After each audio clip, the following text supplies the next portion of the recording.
everyone, this is Mindy Eggen and welcome back to my channel. In today's video, I'm going to be playing with the Layered Candles Stencil and some Lunar paste. The Layered Candles Stencil is part of the Gina K Designs Spring Celebrations card kit, and another thing that I will be using is the Birthday Sparkle stamp set. Now that stamp set happens to be the incentive right now, so if you spend $75 or more at the Gina K Designs website, you will get that stamp set for free. There is a coordinating die that you can purchase separately. The first thing I'm going to do is create my background with the candles. So I have here the Altenew stamp wheel, which has a sticky mat on it, and I placed some heavyweight cardstock. I want to make sure I point that out that this is the heavyweight that I'm using from Gina K Designs. And then I'm placing my stencil over the top, and the sticky mat is going to hold my stencil in place. I'm going to be creating some rainbow candles, so I picked out 3 colors because when these colors overlap, it's going to fill in the gaps to create my rainbow. I'm starting with the medium carnation at the top, and I'm using my bitty blending brushes to do this just because it's easier to control the amount of color I'm putting down right now, especially since I want to add more color to create that rainbow. This pink seems pretty vibrant right now, and I think part of the reason is because I probably still had some passionate pink left over on my brush. Now I went about a quarter of the way or maybe a third of the way down with the pink, and then I'm coming in with sweet corn ink. So I'm adding that in to the center so I can get my yellow, but also overlapping that with the pink to get that orange. And then the last color I'm going to come in with is the sea glass ink. So I'm starting at the bottom and blending up to meet that yellow so I can create that green. Another thing to keep in mind is that these colors may seem pretty dark and intense at first, but once they dry back, they smooth out beautifully and they also soften up. So I'm going to peel that stencil back off the mat. My cardstock is staying in place, and I'm just shifting the stencil down because the larger flames, there's 2 different size flames. This is the larger one. It's on your first part of the layering stencil. And I just shifted it down so they are just above the candles.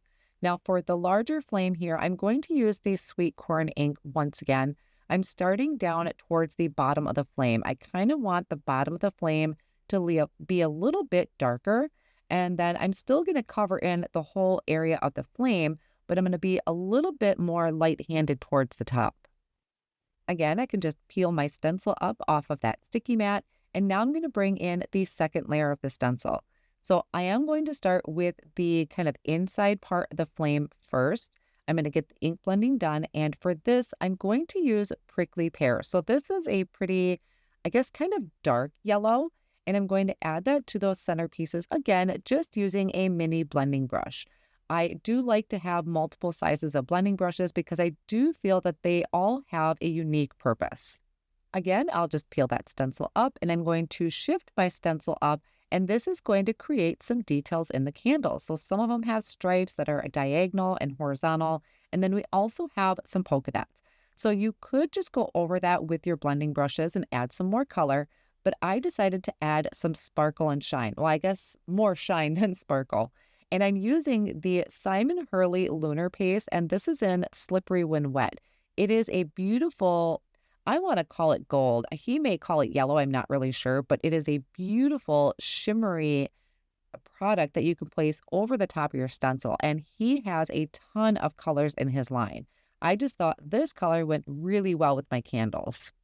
So I smoothed that over with my palette knife, and then I can peel this up off of that sticky mat. And I will take the stencil over and rinse it off in the sink. I want to make sure to rinse that off while it's still wet.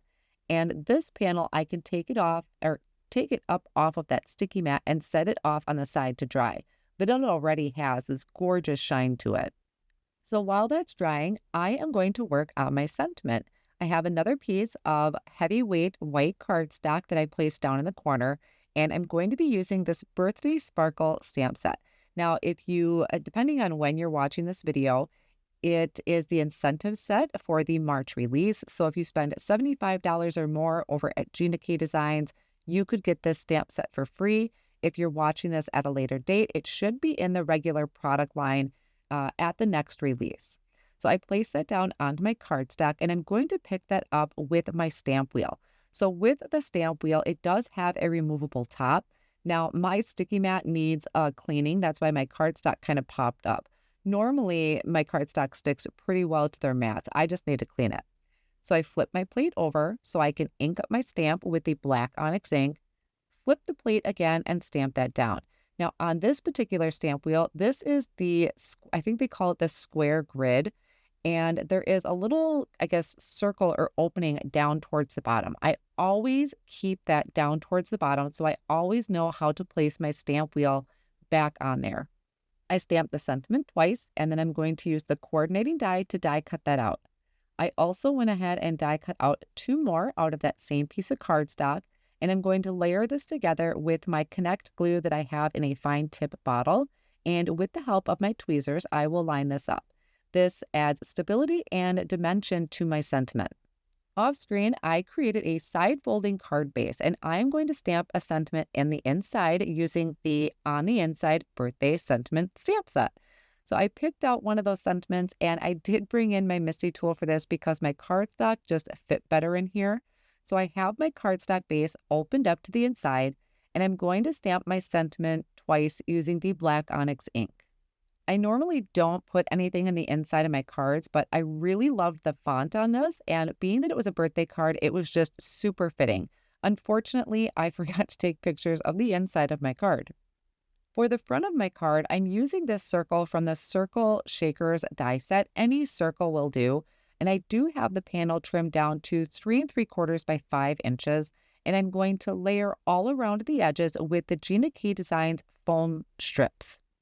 These happen to fit just perfectly around that very thin edge that I had created. I need my stencil panel to match the size of my window, so I'm trimming that down so it's going to measure 3 3/4 by 5 inches. I'll then go ahead and remove the backing of those foam strips, and I'm going to place this over the top of my stencil panel. Now, my Lunar paste is pretty dry at this point. The Lunar paste does seem to dry pretty quick. I wouldn't necessarily put it through a die cut machine, but it is really dry to the touch. So I lined my window up over my stencil panel, pushed that down to secure it in place, and then I added tape runner to the back of that, and I'm adding that to the top of my side folding card base. I honestly meant to turn this into a shaker card, and I completely forgot. I was kind of in the moment creating the card, and I forgot that I wanted it to be a shaker, but this still works out. So for my sentiment, I placed a couple pieces of that foam strip or that foam tape at the top, and then I put liquid glue towards the bottom of the sentiment. This is all on the back. And the reason I did that kind of half and half is because the top portion of the sentiment is going to overlap that circle. So to keep everything flush, I needed to add a couple pieces of the foam shaker strips to the top of it. So now I have this really super fun birthday card.